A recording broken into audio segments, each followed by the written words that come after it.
یہ نصیحت ہمیں بچائے گی، راہ جنت پہ یہ چلائے گی۔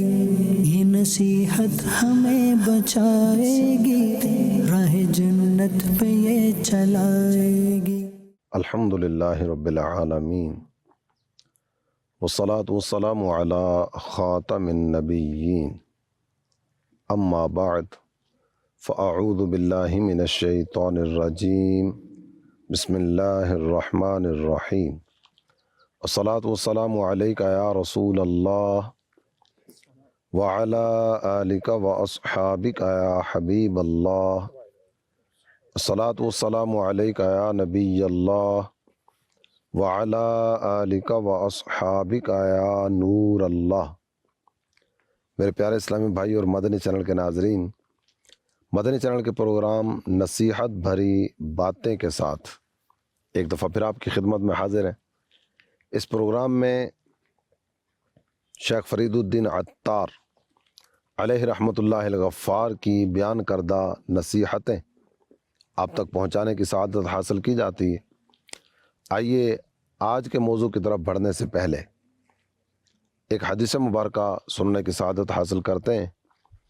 ہمارے پیارے آقا صلی اللہ تعالی علیہ وآلہ وسلم نے ارشاد فرمایا، صلو علیہ فإن الصلاۃ علیہ زکوٰۃ لکم۔ مجھ پر درود پڑھو، تمہارا مجھ پر درود پڑھنا تمہارے اعمال کے لیے طہارت ہے۔ تم مجھ پر درود پڑھو گے تو درود پاک پڑھنے کی برکت سے تمہارے اعمال پاک صاف ستھرے ہو جائیں گے۔ عمل پاک صاف ستھرا ہوگا، اللہ تعالی جل جلالہ کی بارگاہ میں قبول بھی ہوگا۔ صلو علی الحبیب صلی اللہ تعالی علی محمد وعلی آلہ وصحبہ وبارک وسلم۔ میرے پیارے اسلامی بھائی اور مدنی چینل کے ناظرین، نفس کیا ہے؟ کچھ باتیں تو چند ایک مواقع پر ہلکے پھلکے انداز میں آپ کے سامنے بیان کرنے کی سعادت حاصل کی ہے۔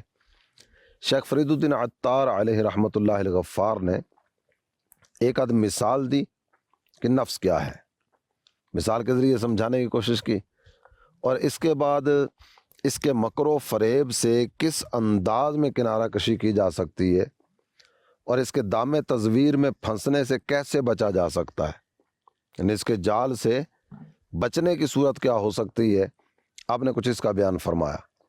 آئیے پہلے جو آپ نے مثال کے ذریعے سمجھانے کی صورت کی ہے وہ مثال سمجھنے کی کوشش کرتے ہیں۔ آپ فرماتے ہیں، چون شتر مرغے شناس این نفس را، نیک شد بار ونا پرد برہوا۔ تو اس نفس کے بارے میں جاننا چاہتا ہے نا، یہ کیا ہے؟ تو یہ بات ذکر کرنے کے بعد آپ کہتے ہیں شتر مرغ کو تو دیکھا ہوگا، چاہے اس نام پر ہی اگر غور کیا جائے نا تو شتر مرغ، شتر کہا جاتا ہے اونٹ کو، اور مرغ پرندہ ہے، تو یہ دو ناموں کا مجموعہ ہے اس کا نام۔ تو ہم نے ذکر فرمایا کہ نفس کو جاننا چاہتے ہو تو شتر مرغ کو دیکھ لو۔ شتر مرغ یہ بوجھ اٹھانے کے قابل بھی نہیں اور اڑنے کی صلاحیت بھی نہیں رکھتا۔ اس کا قد کاٹ اگر دیکھا جائے تو بعض تو اتنے دراز قد ہوا کرتے ہیں کہ 6 فٹ تک، اور اس سے بھی کم و بیش ان کا سائز کتابوں میں بیان کیا جاتا ہے۔ یعنی اتنا بلند ہوا، دیکھنے میں یہ اونٹ جیسا نظر آتا ہے لیکن بوجھ اٹھانے کی صلاحیت اس میں نہیں ہے۔ پر ہیں لیکن اڑنے کی طاقت اور اڑنے کی صلاحیت اور ہمت قوت اس میں نہیں ہے۔ آپ یہ بات ذکر کرنے کے بعد کہتے ہیں، گر بپر گویش بگوید اشترم ور نہیں بارش بگوید طائرم۔ اگر اس سے بات کی جائے نا کہ دیکھ تیرے اتنے خوبصورت پر ہیں، جب تیرے پر ہیں تو اڑتا کیوں نہیں ہے؟ تو اس کا جواب یہ ہوگا کہ میں پرندہ تھوڑی ہوں، میں تو اونٹ ہوں۔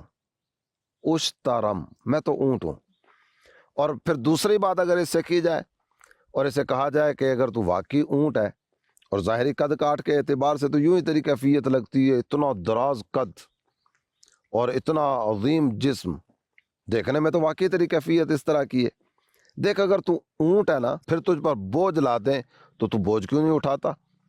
تو پھر اس کا جواب یہ آتا ہے کہ نہیں، میں اونٹ تھوڑی ہوں، میں تو پرندہ ہوں.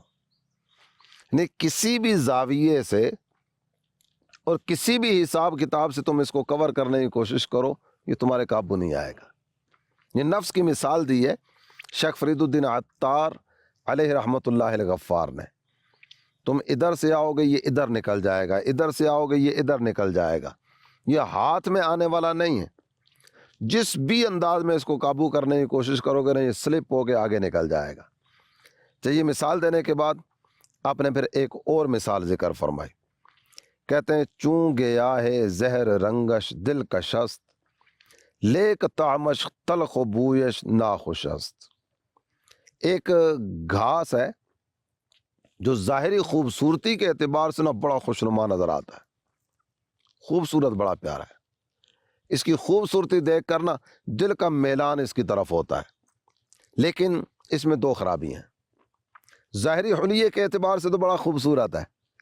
پہلی خرابی یہ ہے کہ تم اس کے قریب جاؤ گے نا تو اس کی سمیل تمہیں قریب نہیں پھٹکنے دے گی، بدبودار ہے. اور دوسرا نقصان اس کا یہ ہے کہ اس میں زہر ہے. اگر تم کھاؤ گے، کھاتے ہی تمہاری طبیعت میں اکتاہٹ اور گھبراہٹ اور بے چینی پیدا ہونا شروع ہو جائے گی. بظاہر بڑا خوبصورت ہے، خوبصورتی دیکھ کر تم اس کی طرف کھنچتے چلے آئے، لیکن اس کی بدبو نے تمہیں بھگا دیا. قریب آنے والا دور نکلنا شروع ہوا. تو یہ کیسا عجیب معاملہ ہے کہ ظاہری حسن و جمال تو ہے، لیکن ظاہری حسن و جمال کے ہوتے ہوئے بھی اس کی بدبو بہت زیادہ ہے. تو یہ ہے نفس. تم اس کو دیکھو گے تو اس کی وہ ظاہری چمک دمک رمک یہ سب دیکھ کے نا تمہارا میلان ہوگا.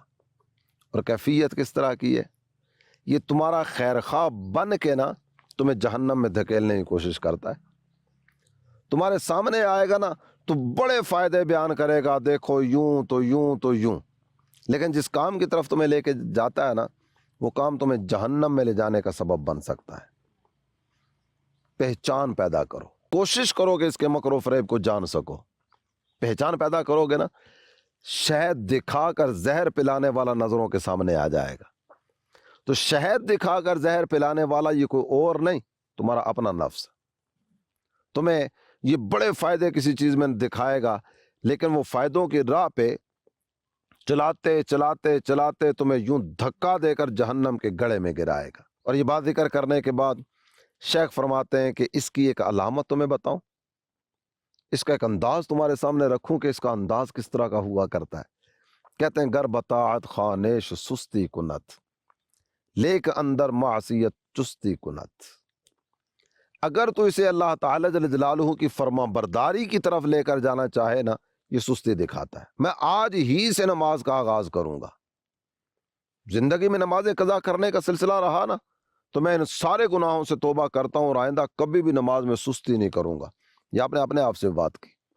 جب اپنے آپ سے بات کی نا تو پھر ہو سکتا ہے اندر ہی سے آواز آئے کہ دیکھو آج تو منگل کا دن ہے نا، تو منگل کے دن سے نماز شروع کرو گے. جمعے کا دن بڑا بابرکت دن ہے. ماہ رمضان آ رہا ہے نا، ماہ رمضان قریب ہے، تو اتنا عظمت و شان والا مہینہ، اگر تم جمعے سے نماز شروع کرو گے نا تو پھر استقامت کے ساتھ نماز پڑھنا نصیب ہو جائے گی. کیسا پیارا مشورہ آیا نا، بابرکت دن سے عبادت کا آغاز کرو. لیکن یہ آواز نفس بدکار کی ہے.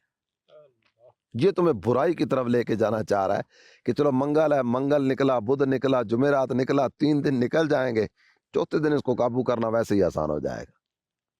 تو یہ کتنے زبردست شیطانی انداز میں بندے کو برائی کی راہ کی طرف لے کر بڑھتا ہے. اسی طرح پھر دوسری بات ذکر کی گئی کہ اگر اسے گناہ کی تم دعوت دو نا، اندر سے ایک تحریک پیدا ہوئی بدکاری کے تعلق سے، بدنگاہی کے تعلق سے، فسق و فجور، خرافات و خباثات والے کاموں کے تعلق سے، تو جو ہی اندر سے آواز آئی نا تم اس کو گناہ کی طرف بڑھانا چاہو تو یہ بڑا چست ہوتا ہے. وہاں تو یہ خون خوار شیر کی طرح یوں اچھلتے کودتے ہوئے گناہ کی طرف بڑھے گا. یہ ایک علامت بتائی ہے شیخ فرید الدین عطار علیہ رحمۃ اللہ الغفار نے اس نفس بدکار کی. یہ نیکی کے کام میں سستی کرے گا اور گناہ اور نافرمانی والے کام میں، جہنم کی طرف بڑھنے والے کام میں یہ بڑی چستی دکھائے گا. تو غور کرتے چلے جائیے، اپنے تمام تر معاملات کو سامنے رکھیے اور دیکھتے چلے جائیے کہ سستی ہے تو کن کاموں میں، چستی ہے تو کن کاموں میں. اگر تو اطاعت الہی اور اتباع سنن نبوی والے کاموں میں چستی ہے، شکرانے کے نوافل ادا کیجیے۔ میرے مولا تیرا کرم ہے کہ تو نے مجھے اطاعت کی توفیق عطا فرمائی۔ میرے مالک تیرا کتنا فضل ہے کہ میں تو وسارعوا الی مغفرۃ من ربکم پہ عمل کرتے ہوئے بڑھ رہا ہوں، نیکی کے کام میں جلدی، مغفرت طلب کرنے والے کاموں میں جلدی، جنت کے حصول کے کاموں میں جلدی۔ ففروا الی اللہ، اللہ کی بارگاہ کی طرف دوڑتے توڑتے جانے والے کاموں میں جلدی، اس آیت کریمہ کے جز پر عمل کرنے میں جلدی۔ میرے مولا تیرا کرم ہے، تیرا فضل ہے، تیرا احسان ہے۔ میرے پاک رب تو نے مجھے تقوی اور پرہیزگاری کی راہ کی طرف جلدی جلدی بڑھنے کا ذہن عطا فرمایا۔ میرے مولا یہ تیری توفیق کے بغیر نہیں ہے۔ اللہ کی بارگاہ میں سجدہ ریزی کیجیے، شکرانے کے نوافل ادا کیجیے، دعا کا اہتمام کیجیے۔ اور اگر معاملہ اس کے برعکس ہو تو جان لیجئے کہ نفس کے ہاتھ میں ہم کھلونا بن کے رہ گئے۔ تو اب بھی کیا کرنا ہے؟ اب بھی اپنے رب کی بارگاہ کی طرف رجوع کرنا ہے۔ میرے مولا فضل کر دے، رحمت کی نظر کر دے۔ میرے اللہ، میں تیری عطا کردہ توفیق کے بغیر نفس و شیطان کی شرارتوں سے نہیں بچ سکتا۔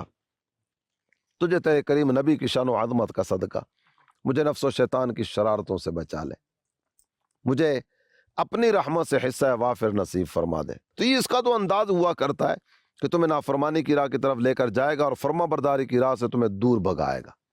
اللہ پاک عافیت کا معاملہ فرمائے اور اپنی رحمت سے ہم سب کو حصہ وافر نصیب فرمائے۔ یہ باتیں ذکر کرنے کے بعد نا، اب شیخ فرید الدین عطار علیہ رحمت اللہ الغفار نے مزید اگلی بات ذکر فرمائی۔ کہتے ہیں نفس را آن بہ کے در زنداں کنی، ہر چے فرماید خلاف آن کنی۔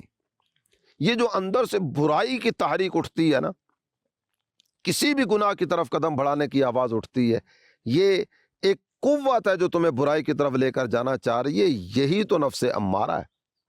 پہچان پیدا کرو، پہچانو اسے۔ اور یہ بات ذکر کرنے کے بعد آپ نے ذکر کیا بہتر یہ ہے کہ اسے زندہ میں ڈال دو۔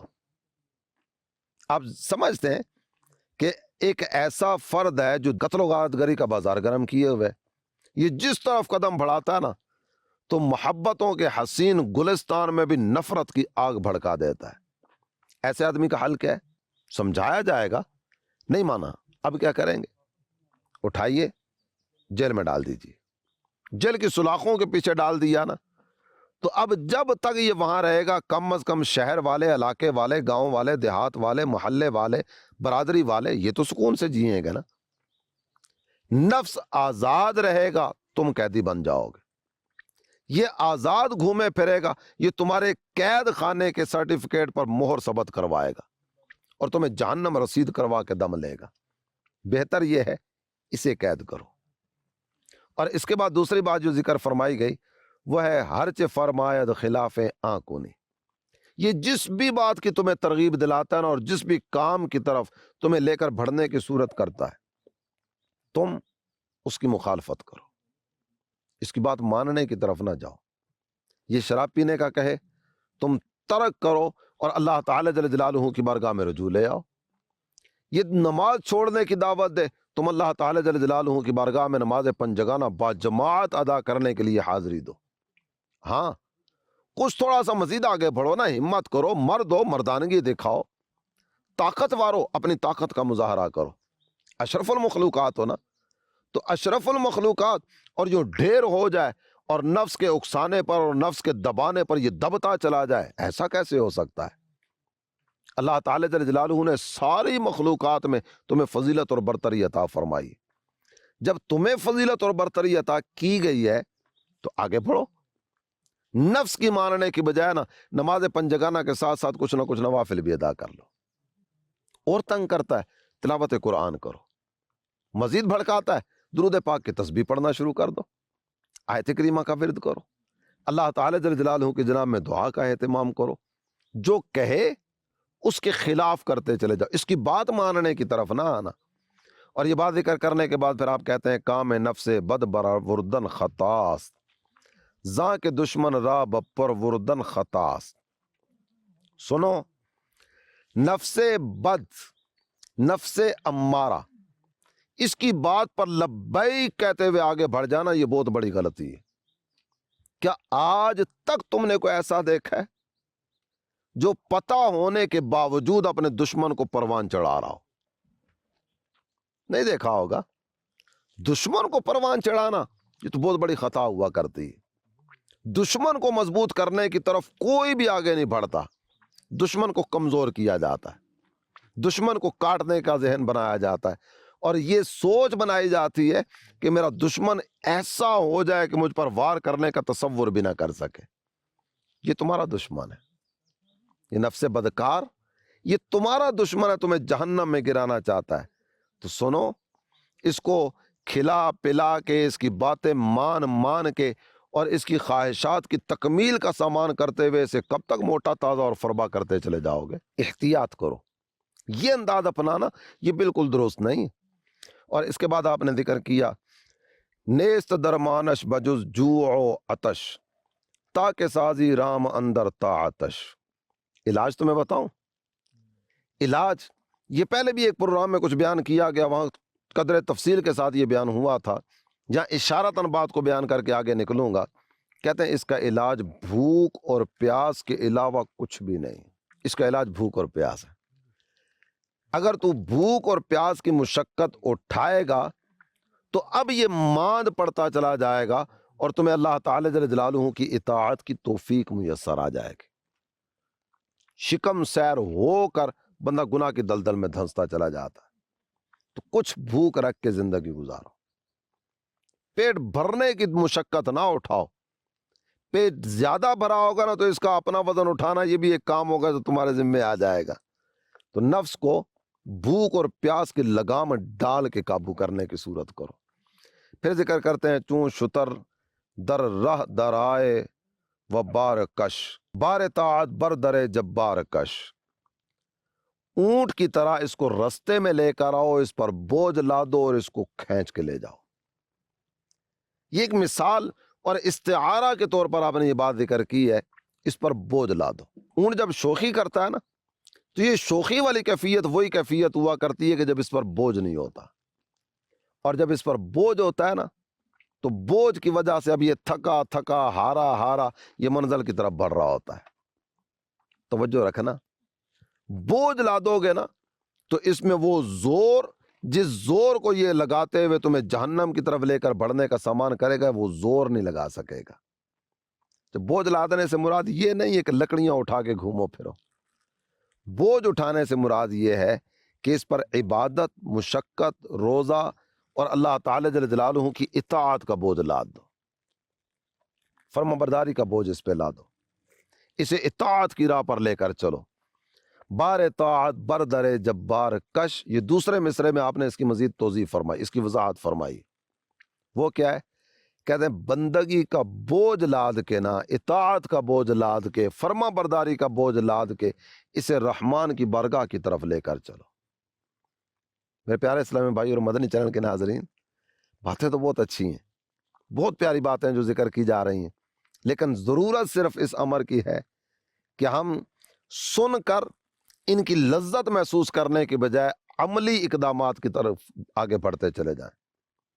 بات سن لی، بہت اچھی بات ہے، لیکن سننے کے بعد عمل کی راہ کی طرف جب تک نہیں بڑھیں گے تب تک یہ نفس بدکار کو قابو کرنا آسان نہیں ہوگا۔ اس کے بعد مزید ارشاد فرماتے ہیں ہر کے گردن می کشد زیں بارہا، باشد از نفری برد امبارہا۔ جو کوئی بوجھ سے گردن کشی کرتا ہے نا، یعنی بوجھ اٹھانے کی طرف، اطاعت کی طرف، فرما برداری کی طرف، رب کی بندگی بجا لانے کی طرف، نبی محترم صلی اللہ تعالی علیہ وآلہ وسلم کے ارشادات عالیہ کو دل و جان سے تسلیم کرنے اور ان کے مطابق زندگی بسر کرنے کی طرف نہیں بڑھتا، ایسا آدمی لعنتوں کے ڈھیر جمع کرنا شروع کر دیتا ہے۔ اطاعت کی طرف نہیں آئے گے، نتیجہ کیا نکلے گا؟ فرمان برداری کی راہ کی طرف نہیں آئیں گے، نتیجہ کیا نکلے گا؟ آپ قیامت کے دن کیے جانے والے اس اعلان کی طرف توجہ کریں۔ اعلان کیا ہے؟ آواز آ رہی ہوگی یا ایھا الانسان ما غرک بربک الکریم، اے انسان یہ بتا تجھے تیرے کریم رب سے کس چیز نے دھوکے میں رکھا تھا؟ تیرا کریم رب تجھے جنت کی طرف بلا رہا تھا، تجھے اپنی رحمت کی طرف بلا رہا تھا، تجھے اپنی نعمتوں کی آماج گاہ جنت کی طرف بلا رہا تھا، تو کدھر رہا؟ کیوں نافرمانیاں کرتا رہا؟ کیوں فسق و فجور کی راہ کو اپناتا رہا؟ کیوں اپنے رب کی مان کر زندگی بسر کرنے کی طرف نہیں آیا؟ یہ قیامت کے دن جب اعلان کیا جا رہا ہوگا، اب مجھے بتائیے میرے اور آپ کے پاس اس دن جواب کیا ہوگا؟ سمجھدار تو وہی ہے نا جس نے دنیا میں رہتے ہوئے ہی آخرت کی تیاری شروع کر دی۔ دنیا کمرہ امتحان ہے، قیامت کے میدان میں تو نتیجہ نکلے گا، اور اس نتیجے پر انعامات کا سلسلہ ہوگا، اللہ تعالیٰ جل جلالہ کی طرف سے اکرامات کا سلسلہ ہوگا، یا پھر اس کے اپوزٹ دوسری صورت ہوگی۔ اس کے علاوہ تو کچھ بھی نہیں ہے نا۔ قیامت کا دن دار الاعمال نہیں ہے، قیامت دار الاعمال نہیں ہے، وہ دار الجزا ہے۔ دار الاعمال یہ دنیا، جو کرنا ہے نا یہاں کرو، وہاں تو جزا ملے گی، وہاں تو اعمال کے حساب پر بندے کو اللہ تعالی جل جلالہ کی رحمت سے نوازا جائے گا۔ اگر گناہ کرتے کرتے، گانے باجے سنتے سنتے، نافرمانی والے کام کرتے کرتے، شراب پیتے پیتے، سود و رشوت کا لین دین کرتے کرتے، ملاوٹ، دھوکہ، غیبت، جھوٹ، چگلی، یہ سارے گناہ کرتے کرتے یہ بندہ کفر کی دلدل میں دھنس کے قیامت کے میدان میں پہنچے گا۔ آپ بتائیے جہنم کے علاوہ اس کا ٹھکانہ کیا ہوگا؟ تو شیخ یہی بات ذکر فرما رہے ہیں کہ جو اطاعت و فرما برداری کا بوجھ اپنے نفس پر نہیں ڈالتا نا، یہ بندہ قیامت کے دن لعنتوں کا حقدار ہوگا۔ اللہ تعالی جل جلالہ کی رحمت سے اسے دور کر دیا جائے گا۔ آپ یہ ساری باتیں ذکر کرنے کے بعد نا، ویسے تو کئی باتیں اس طرح کی ہیں جو بیان کرنی چاہیے، لیکن چونکہ پروگرام کا وقت اپنے اختتام پر ہے، میں آخری ایک دو باتیں آپ کے سامنے کر کے گفتگو کو ختم کرنے کی طرف جا رہا ہوں۔ آپ کہتے ہیں لاشا داری سبک کن بار خیش، ورنہ در رہ سخت بینی کار خیش۔ کہتے دیکھ تیرا بدن جو ہے نا یہ کمزور ہے، تو ایک نحیف اور لاغر سا انسان ہے، تو اپنے بوجھ کو یہیں ہلکا کر لے۔ یہ جو گناہ کا بوجھ اپنے جسم پہ لاتا چلا جا رہا نا، نافرمانیوں پہ نافرمانیاں، گناہ پہ گناہ کرتا چلا جا رہا ہے، اس بوجھ کو یہیں ہلکا کر لے، توبہ کر لے، رب کی بارگاہ کی طرف رجوع لے آ، ورنہ یاد رکھ وہ جو رستہ ہے نا، وہ رستہ دشوار گزار رستہ ہے، اور یہ جتنا بوجھ تو اٹھا کے لے کے جا رہا ہے نا، بوجھ کیوں اٹھایا جاتا ہے؟ بتا سفر میں نکلتا ہے، ایک ہفتے کا سفر ہوتا ہے، ایک ماہ کا سامان لے کے نکلتا ہے تاکہ رستے میں مشقت نہ ہو، لیکن دیکھ جو بوجھ تو اٹھا کے لے کے جا رہا ہے نا، یہ بوجھ تجھے مزید دشواری میں ڈالے گا۔ جب وہ بوجھ کون سا ہے؟ پھر آپ نے ذکر کیا چیست بارت جی فائے دنیائے دوں، گز پے آنگشت خارو زبوں۔ تیرا بوجھ پتہ ہے کیا ہے؟ گناہ، نافرمانیاں، فسق و فجور، اللہ تعالی جل جلالہ کی ناراضی والا بوجھ، اور یہ کمینی دنیا کا لاشا، یہ لاش اپنے کندھے پہ اٹھا کے لے کے جا رہا ہے، یہ تجھے کیا فائدہ دے گی؟ یہ بوجھ کے سوا کچھ بھی نہیں ہے۔ دیکھ اس ذلیل دنیا کا بوجھ اٹھا کے تو آگے بڑھے گا نا، تو ذلت اور رسوائی کے علاوہ کوئی چیز تیرا مقدر نہیں بنے گی۔ ذلت سے بچ، خواری سے بچ، قیامت کے دن کی رسواری سے بچ، اطاعت و فرما برداری کی طرف قدم بڑھا۔